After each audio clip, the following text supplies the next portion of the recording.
Hi guys, good evening guys. So nandito kami ngayon guys sa trabaho guys. So yung gagawin guys, magtitipid naman, tatanggalin ng tiles. Tatanggalin ko guys kasi para pag pinabitan ng tiles, mapantay guys. So guys, yung gawa ko pala guys, dati. Hindi naman sa construction guys, pero ang masasabi ko lang guys sa construction, medyo mabilis ang pera guys. Kasi yung trabaho ko dati guys, operator ako ng machine guys sa pabrika guys. Pero yun na guys, yung sahod medyo bitin, kaya yan pinasok ko yung buhay construction guys. So hindi ganito yung ano ko dati guys, steelman. Sobrang init guys, napakahirap yung construction guys. Pero siyempre kailangan natin magtrabaho para sa pamilya natin guys. Kaya yun nga, medyo nagsako na ako sa pag-isinon guys, kaya yung pumasok ko sa ganitong mga pangloob.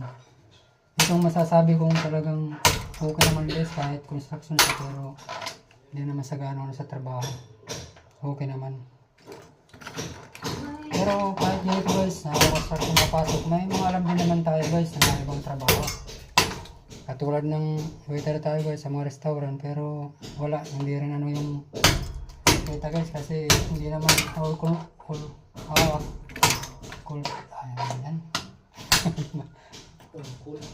call lang pala guys, pasensya na guys, nabubulol tayo. On call pala guys sa mga waiter guys. Pero nagtrabaho na tayo talaga sa restaurant guys, sa loob.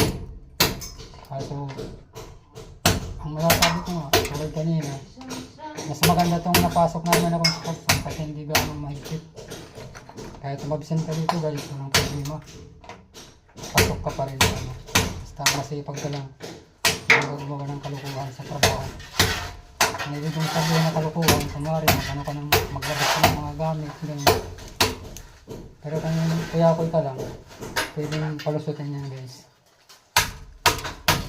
So, yun nga guys, ang muna namin yan dito lang. Tsaka guys, ito pala guys, pumasok din pala guys ang barber shop guys. Barbero din ako guys. So sa pang-barber shop naman guys, maganda rin. Medyo mabilis din yung pera. Ang problema lang guys, walang mga benepisyo. Kaya nagpala din ako sa barber shop guys.